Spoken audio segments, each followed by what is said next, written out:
Well, hi everyone, and welcome to the Module 1 of the 2025 Summer Quarter Term 2 of Art 1200C Sketching for Designers. My name is Kim Grable, and I am your instructor. And this should be an interesting and even a kind of a fun class. I don't know, as a 100, or excuse me, 1000 series uh, class, I assume you're early in your college career as a designer. And you may be questioning, why do I need to know how to sketch as a designer? And that's what I'm here to show you and tell you. The course, this particular course, will teach you how to visually think and communicate your ideas quickly and iterate your ideas through freehand drawing. Um, and I know some of you are masters on the iPad and the desktop and even the phone. But this, at least at first, should be hand, pencil, and sketchbook. And I'll show you why it matters here in just a bit. So, what I thought I would do is show you a little bit of my work, and I mean a little bit, but other people's work as well, and what they are, what they consist of, and why they were important. And I want to start with this little sketch. It's what I would consider a local or locale sketch or an architectural sketch. This bridge is being developed right now and will be built probably in 2026. This is a man-made little pond slash river that runs through Dallas, Texas, downtown. Very lovely area, lots of trees, brick walkways, lots of benches, and you're surrounded by uh, skyscrapers and buildings that are considered lofts. In Texas, that means you live up 3 or 4 flights of stairs or an elevator, and you can have a 1 or 2 story apartment or townhouse or whatever you want to call it. And that's this area here. It's a fairly expensive area to live, of course. Otherwise, they would just, what, throw a board across this little river and you're kind of on your own. But this is it's going to be a lovely bridge. And one of the architectural designers drew this on location. He just kind of sat by the river, or actually knelt.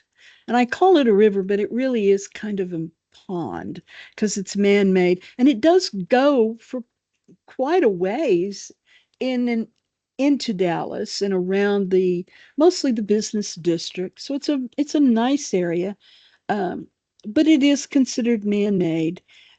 These are not mountains. These are clouds. There are no mountains in Texas, except far west Texas, of course. But this is what I would consider a quick location sketch. This sketch is literally just a sketch. What's going to happen to it, where it will be, what it will become, who knows? But it's a relatively rough sketch of crumpled paper with a nice drawing of a pencil, and it may be for an ad, a web ad, a television ad, something. But I don't know what the context is of this particular piece. This is a series of sketches, and let me explain them. This sketch is on Bristol board, which is not thick, but it's got a bit of a thickness to it, maybe 1/16 of an inch. And I drew, if you'll notice his hair and this area, that's my first rough sketch. I just sort of rough in the landmarks of Bill Murray's face, and he has quite a few as he's aged. Very interesting looking guy. Here's my pencils and all that kind of stuff. And basically, what I've done is enough to show my client in that he sees how the hair will essentially be by looking at this hair and how the skin will be once I flesh this in. What his concern is the eyes. And I think I've got the eyes. And he does too. So he wants to go ahead and finish it. And I wanted to show you a close up of the eye structure and how I did the eyes. This is a graphite pencil, and a lot of this looks a little heavy. But if you notice, some of this, I've used a paper stump. And you can even see a raggedy old paper stump here and then a couple here. So you see where the sketch is going. It will ultimately be in final form about like this. I'll probably add a little bit of water, not color, water to smooth out the age spots and some of the wrinkles, and we'll let it be as it is. This piece is not mine. It is an older piece from a storyboard, a movie storyboard of 007, and I happened to find this. It is quite old. But what I wanted you to see is how wonderfully designed it is. You've got the 007 logo, which is a great logo anyway. And you notice Sean Connery's head is kind of peeping over the logo, which essentially leads your eye down. You recognize him, so you know it's 007. And then you see, notice there's not much detail on this hand, and you're attracted to it because of the lack of detail.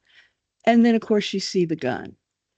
This is a rough layout in pencil of a storyboard. And a storyboard is nothing but a layout like this. And this gives direction to the videographers, or in this case, the filmographers, the cinematographers, the cameramen, the lighting people, and they know kind of already how this should look. And then with the director's help, they'll know completely how this is to be lit and shot. And that's the magic of a storyboard. This is another kind of an older piece. We already had the design given to us by the client for the logo. Uh, and so I'm not going to say anything about the logo. But boy, I hate this font. Anyway, I mentioned that I wouldn't say anything. So we placed it and we kind of treated it with less opacity than 100% because we wanted to show with the rough sketch some of these special little effects that will happen. And this will be a cover for, or was a cover for an old game. It's probably a 10-year-old game. This was the first rough sketch. And then from here, they can cut the packaging to fit. Then this will fit onto the cover, and you'll have these, whatever these are, snake things kind of fall over and into the spine on both sides of the box, and maybe even curl on onto the back of the box. So this is a product design. the first iteration. And an iteration means the first shot at drawing this. These are pretty rough sketches. We know this is a woman. We know this is I don't know what he is, but he's got like a little leopard head or something. Um, Next, we have someone that's very familiar to you. This is considered a rough sketch. And when I show this to my client who wants a sketch of Benedict Cumberbatch, and it will be much more detailed when we finish. So, this is what I want to do for the client. I think it looks great. It matches very well the title design, and this is the one I want him to pick. So, because I've been doing this a long time, and because I want to choose the best thing for the client, I will show him three rough sketches. Sketch one will be this sketch with a hat, like maybe a cap or something. Well, Benedict Cumberbatch doesn't really wear hats unless he's playing a Nazi or he doesn't do a lot of baseball movies. And then the second one will be with a scarf and some other things, including sunglasses. Have you seen him wear sunglasses in any of the movies? No. So I'm pointing my client to this drawing. This captures his eyes, it captures his face, not fear, but just a serious, let's get it done kind of attitude that he's showing everyone. Now, why do I do that? Because I want to serve the client in the best way possible. And after you've done it for a while, you know which of your sketches, if you have several, will really work. And in this case, I don't have a lot of time, so I'm going to use this one sketch and modify it in two other different ways. But this is considered a rough sketch, and then it will go to a final painting. So, what are your learning objectives here with this class? By the end of the course, you should be able to produce clear, legible sketches that convey your ideas quickly, like gesture and proportion and layout and detail, wherever you need them to be. Now you're thinking, well, I'm not an illustrator. I don't draw. That's okay. I'm going to show you how someone who does not draw can do this fairly easily. Do you know what a rough thumbnail sketch is? We don't do many by pencil, which is kind of a shame because when we rely on digital applications and using the mouse or the trackball or a pencil even on an iPad, you're still moving away from the immediacy of a pencil to paper. And that's what we're going to, frankly, grab hold of in this particular class. Uh, you want your fundamental design thinking principles always at work here. Even though these are rough pencil sketches, they've got to be aligning with the basic principles of design. If you don't know the basic principles of design, tell me, and I'll give you a kind of a little, it's a presentation that I did, but it's short and you can look at it on your own and it will help you tremendously on your design thinking principles. And then with the pencil and the rough thumbnail sketches that you've done and a critique, you can reflect on your work. You can look at your work, even little thumbnail sketches, and say, okay, I'm on the right track here, but then I veered off. I need to back up and move back in that right direction. we will be designing logos, for example.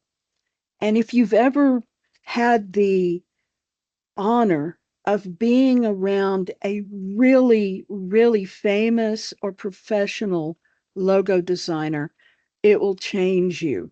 Um, I had a class it was an on ground class about 5 years ago, 6 years ago.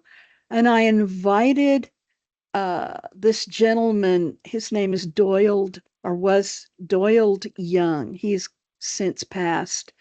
Uh, and he is, or was, one of the greatest logo designers that I've ever seen. I invited him to two of my classes at this particular university, and I said, do whatever you want. They have never really been exposed to some really tremendous design of logos other than in the in annuals where the winners of logo design are shown. And it was great what he did. He brought his pencils, and I thought, okay, maybe he's going to do a pencil thing. That would be so neat. And he got that big, that butcher block paper or butcher board paper. It's like about 3 feet by however long you want it. He got it in white. I actually got it for him, and we put it all over the room. And then he handed out his pencils and said, this is what we're going to design. And he started talking about like a client, the made up client. This is what he wants. He's creating a brand new brand identity. Let's see you create a logo for him. And they just stood there because they were used to getting on their computers or their iPads and going to work. Nope, get up there with your pencil and do it. And I can do it because that's how I was originally trained, but they weren't. And so he knew that they would hesitate. So he got up there and he started drawing. And it was like watching a master. Um, he knew exactly what to do. He knew about balance and just everything.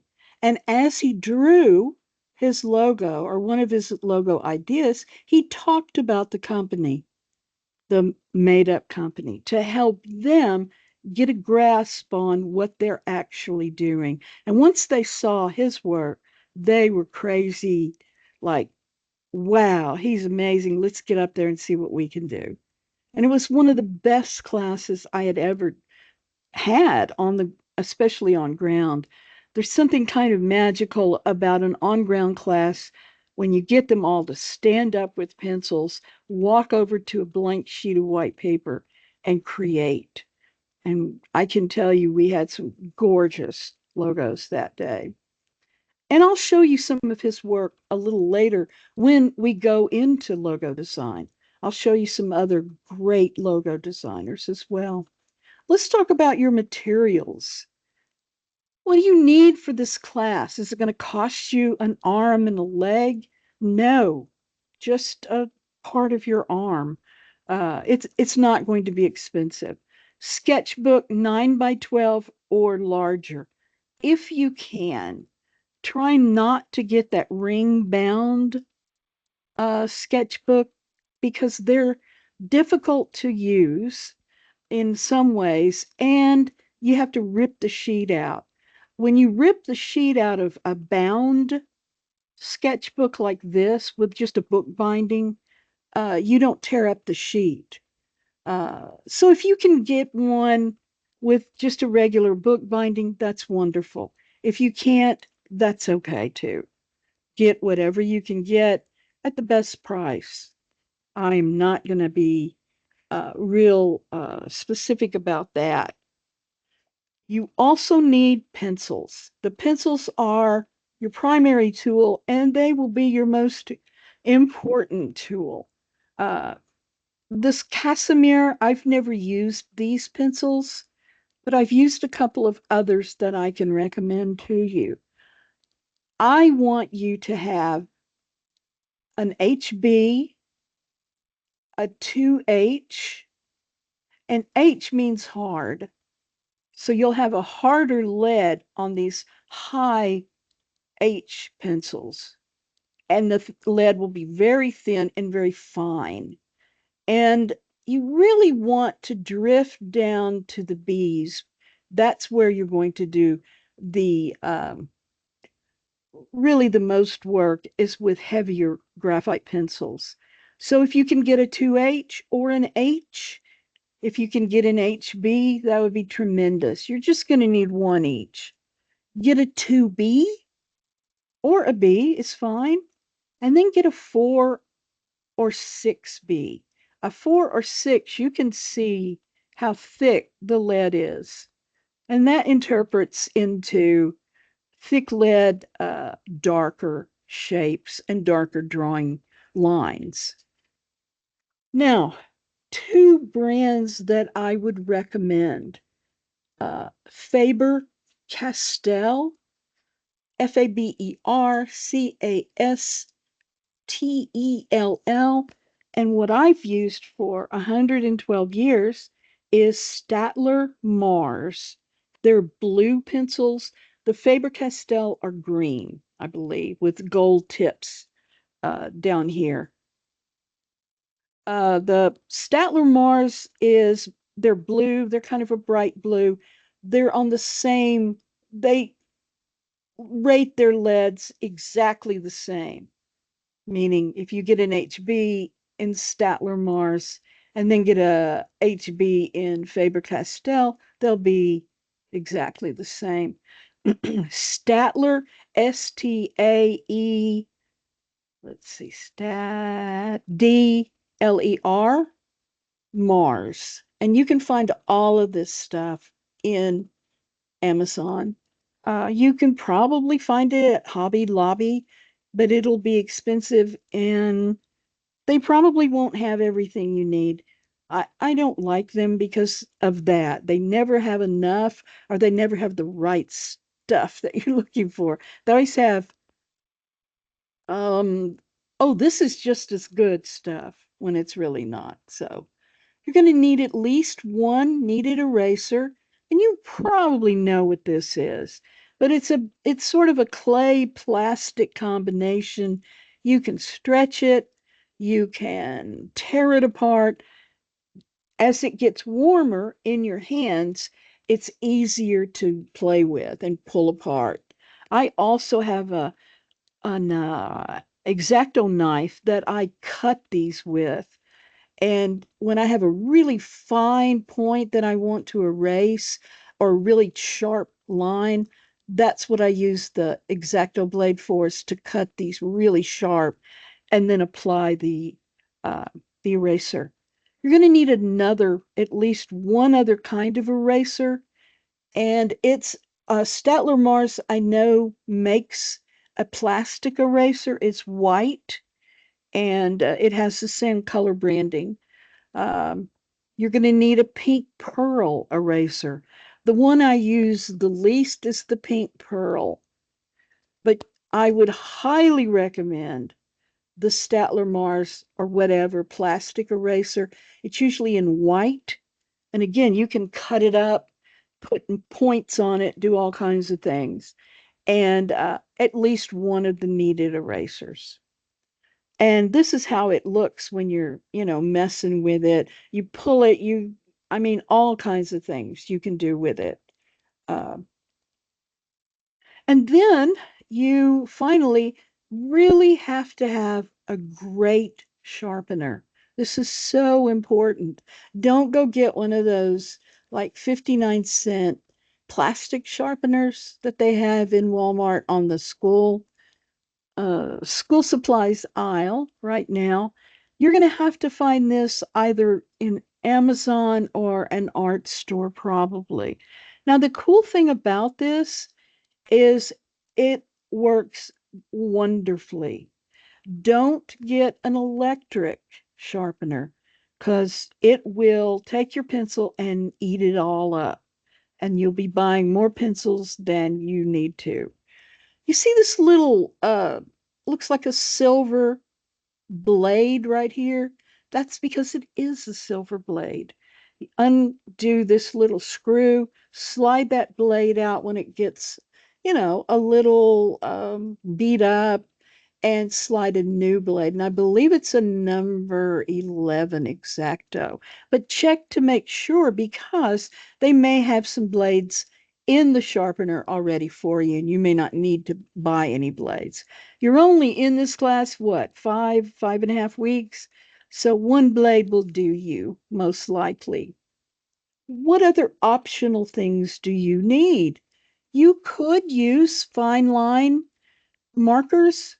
Don't use the big fat ones.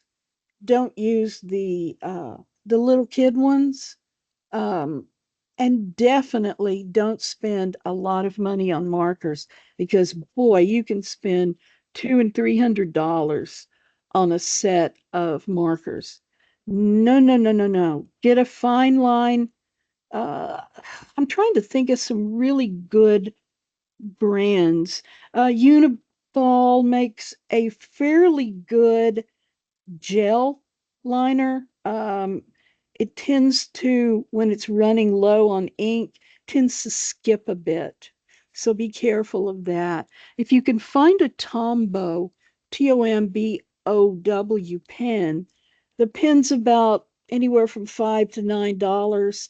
And then the refills, you can get at different lining fineness. But if you can just go in and grab a few of the, oh gosh, I just am drawing a blank about markers. And, we use them all the time, not a Sharpie, but something really, really fine line. You need a ruler, not a big, clunky uh, wood ruler.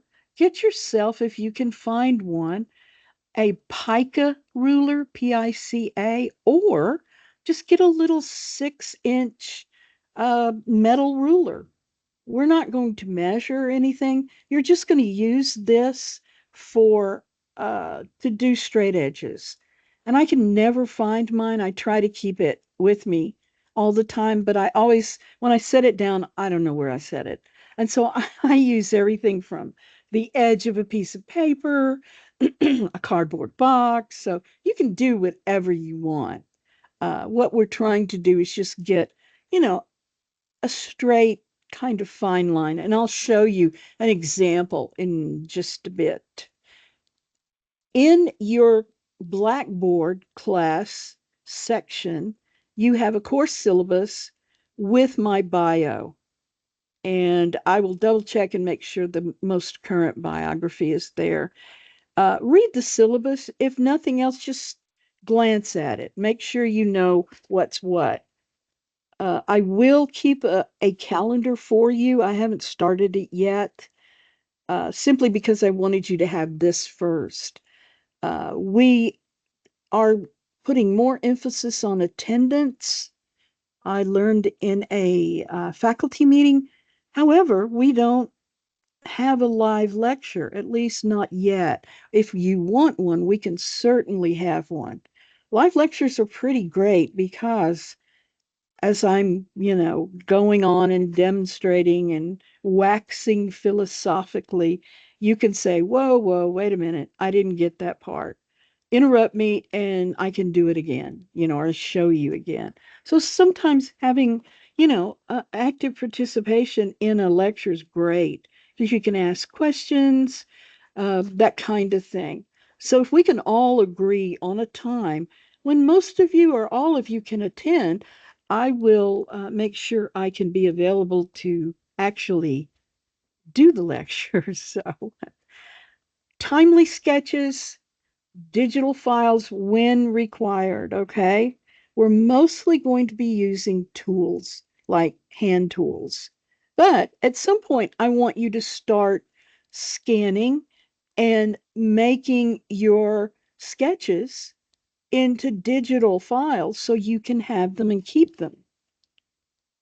And then the grading, and I hesitate to tell you this, because when I get completely buried with grading, I usually I'll spend 24 hours grading straight through. So if you get your grade and I call you Dave and your name is Melinda, don't be offended because I probably looked up and saw the name Dave somewhere. I usually grade without names and then I post them. I go through and post them. But I've learned that it really doesn't matter. I don't have any, oh, this is Dave. I'll really give him a high grade. No, no, no, no, no. But the grading now, we have to have your grade back to you in 72 hours from the point you turn it in. So basically, when you turn your work in, wherever or whenever it is, I'm going to start grading it and try to get it posted for you. So Wednesday is my drop dead date for grades, but that's good. That's a really good thing. I have one, two, three. I've got three other classes or four, and I try to always get grades Tuesday or Wednesday. Now, if you've had a class with me before, you know that doesn't always work. Sometimes I spill into Thursday, but I really won't. I'll make sure that I don't do that with this. I really want to stay within the 72 hours. This is assignment one, module one. And let me show you what you're doing. I sketched this really quick to show you a style of shapes. However, you don't have to be this detailed with uh, these first drawings. You're going to use your sketch pad and your 2H, maybe an HB. I'm not really, you don't have to use a 2H unless you have one. I don't want you to run out and go buy one if you don't. If you've got an H or an HB, that's perfectly fine. I want you to draw 5 basic shapes: the triangle, the circle, the oval. Well, I don't have one here, but I think I have one somewhere else. A square and a rectangle. To do a rectangle, you just kind of, you know, change this. Um, Now, let me show you what a typical sketch might look like. And these are just some other sketches I did for you. I know it's a little obsessive compulsive, but you know, it's just what it is. uh, you have 4 parts to your assignment for assignment one. Now, if you draw this, you say there, part four, you have to select 2 common items.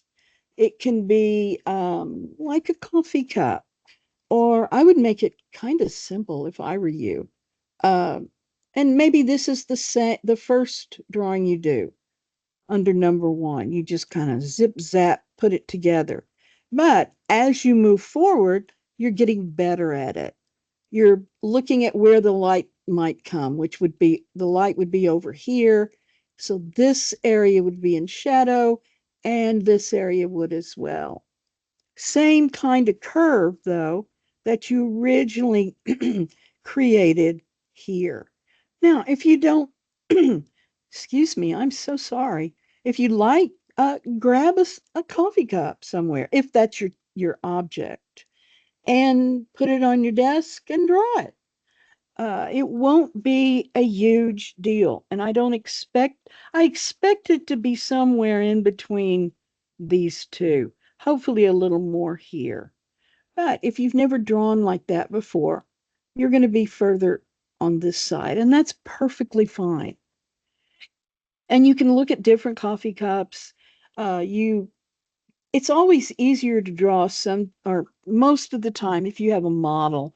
So if you have a coffee cup that you're going to sit somewhere and maybe put a lamp next to it out of the view, uh, and it will show you your highlights and your lowlights or your shadows. And then part 5 is use your camera like a cell phone camera and take photographs of the objects from the same position you draw them from. Now, why do I want you to photograph these? Because you're sketching a specific object, not an imaginary object. You want to see the object and the basic shapes it is made from. And the photograph will help you compare reality with your sketch. Okay?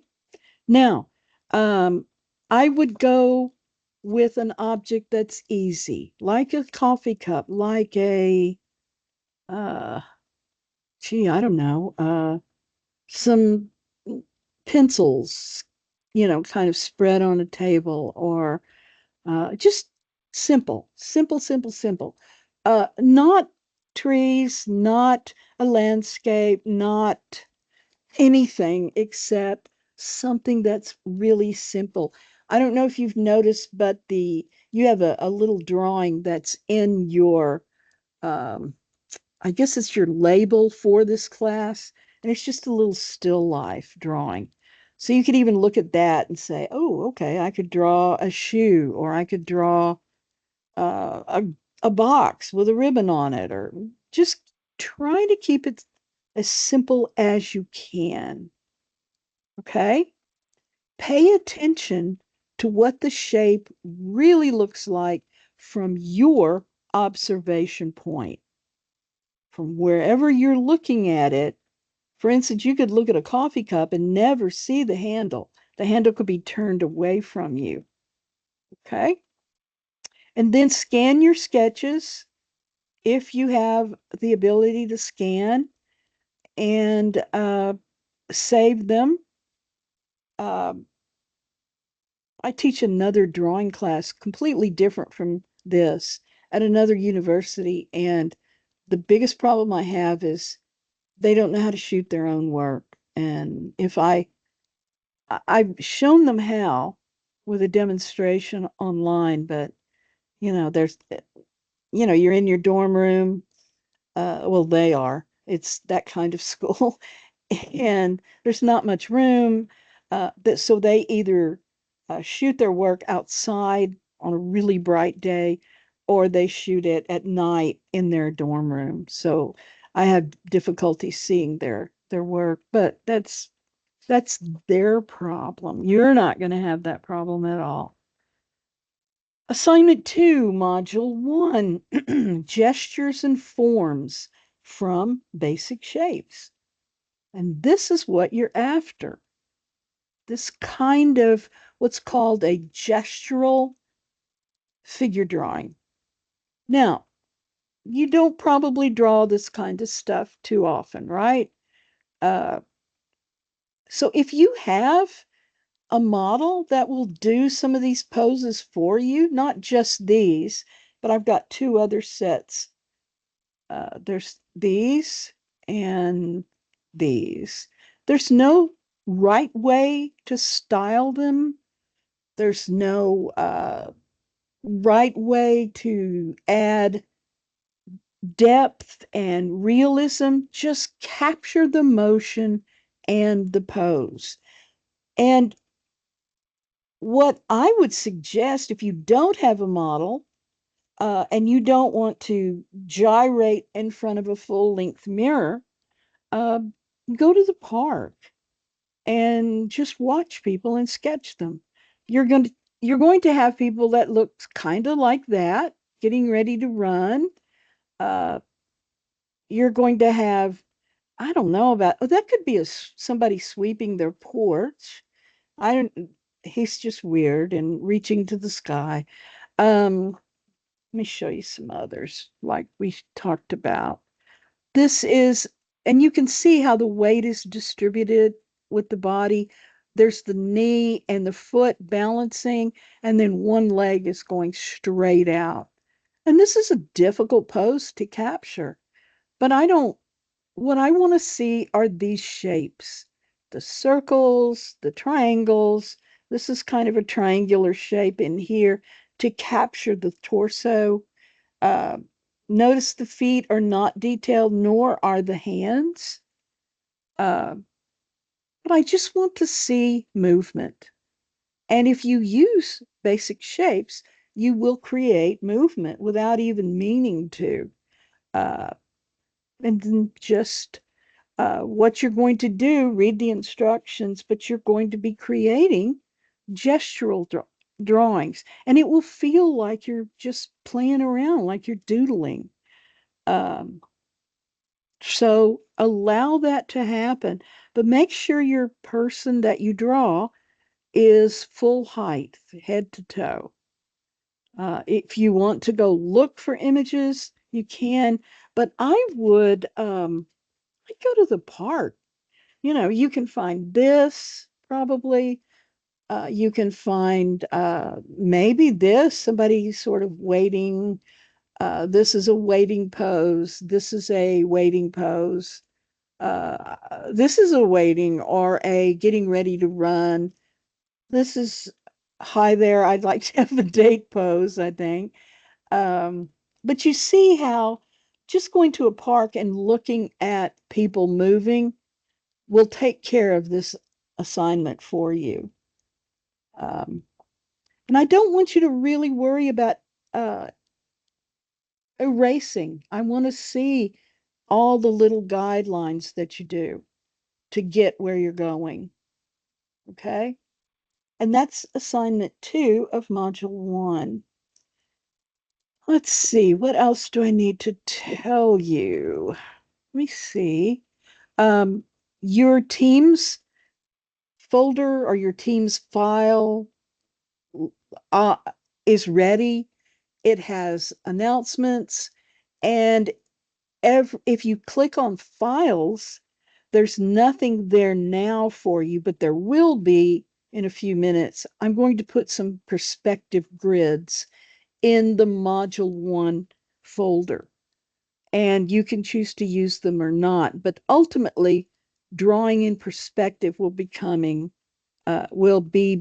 very important. So perspective, you need to at least have an understanding of 1 point perspective. So any questions that you might have, I have contact information in the Blackboard announcements and in the Teams announcements. Okay. I have my email address. Of course, we can talk via messaging. And I also have a text phone number that you can, don't call it. I mean, you can, but I won't answer. One, because I never answer my phone. And two, because I won't recognize the number. Uh, and no one ever calls me. So if I have a lot of different classes and someone sends me a text saying, "Hey, how do you do such and such?" Excuse me, I have to go through and try to figure out who that is. And I really, if you would, please give me your name when you send me a text and I can find you. So that's it. Um, this will be transcoded and edited and posted, I hope, within just a few minutes. So thank you for your kind attention. I think you're going to have fun with this. Again, get in touch with me if you have any questions. And thanks so much. And take care. Bye now.